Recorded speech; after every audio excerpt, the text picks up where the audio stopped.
সুন্দরবনের এমন এক জায়গায় আজ আমরা যাচ্ছি যেখানে একসময় পানিতে ভরা ছিল খাল, আর আজ তার এক অংশ মৃত। কিন্তু সেখানেই বেঁচে আছে মানুষের সংগ্রাম, জীবিকা আর শুটকি পল্লীর গল্প।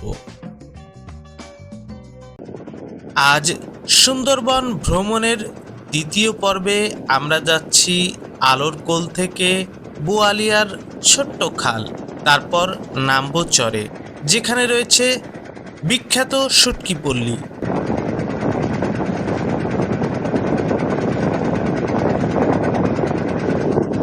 আমরা এখন রয়েছি সুন্দরবনের একটি পরিচিত পয়েন্ট, আলোর কোল। এখান থেকে শুরু হচ্ছে আজকের যাত্রা। নদীর দুই পাশে ঘন সবুজ ম্যানগ্রোভ, জোয়ার ভাটার খেলা, কাদার মাটি আর শ্বাসমূলের বন। এটাই বিশ্বের বৃহত্তম ম্যানগ্রোভ বন, সুন্দরবন।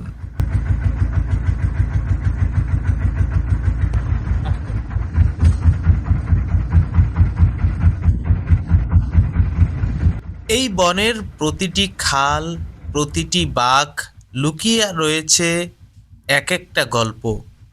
দেখুন, একটা অংশ সম্পূর্ণ শুকিয়ে গেছে।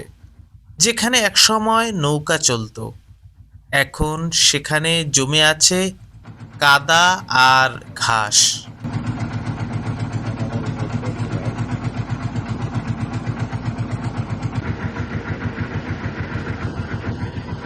প্রকৃতির পরিবর্তন আর পলি জমে খালের একাংশ এখন মৃত, কিন্তু এখানেই আবার অন্য প্রান্তে চলছে মানুষের বেঁচে থাকার লড়াই।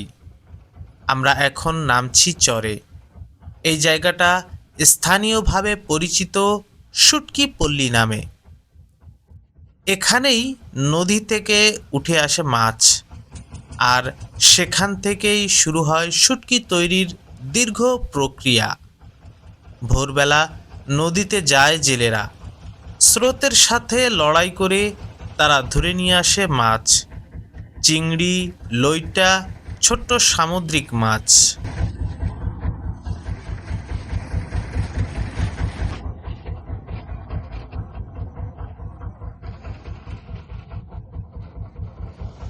ভাই, কত কেজি মাছ ধরছেন আজ? কত দামে বিক্রি হয়?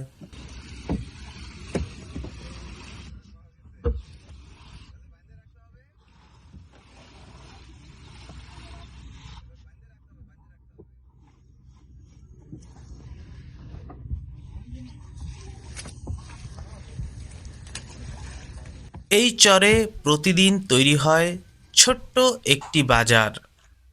এখানেই নির্ধারণ হয় মাছের দাম, এখানেই শুরু হয় নতুন জীবিকার হিসাব।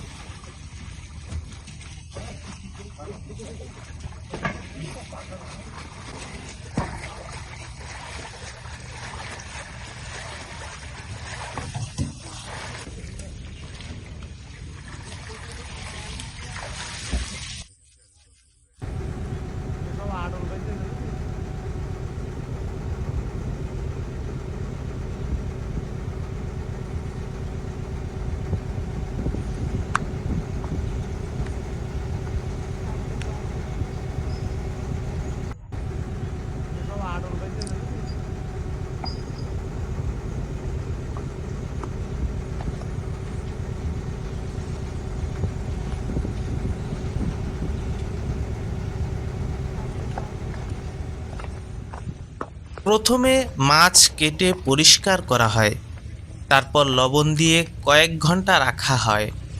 এরপর রোদে শুকোতে দেওয়া হয় 3 থেকে 5 দিন।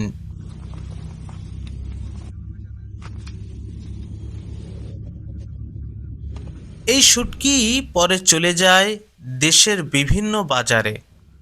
ঝড়, জলোচ্ছ্বাস, বন্যপ্রাণীর ভয়, সব কিছু নিয়েই তাদের জীবন। তবু তারা থামে না, কারণ এই শুটকি পল্লীই তাদের স্বপ্ন আর জীবিকা। সুন্দরবনের প্রতিটি খাল, প্রতিটি চর শুধু প্রকৃতি নয়, মানুষের গল্পও বহন করে।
আজকের পর্বে দেখলাম আলোর কোল থেকে বোয়ালিয়ার খাল আর শুটকিপল্লীর বাস্তব জীবন।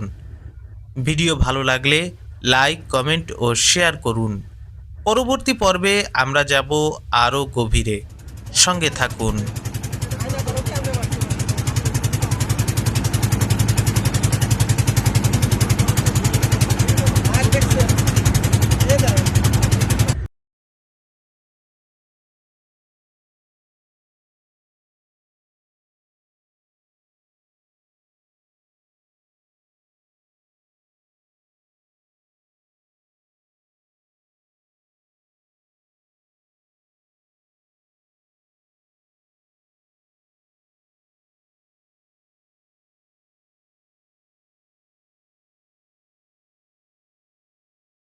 আজকের পর্বে দেখলাম আলোর কোল থেকে বোয়ালিয়ার খাল আর শুটকিপল্লীর বাস্তব জীবন। ভিডিও ভালো লাগলে লাইক, কমেন্ট ও শেয়ার করুন। পরবর্তী পর্বে আমরা যাব আরও গভীরে। সঙ্গে থাকুন।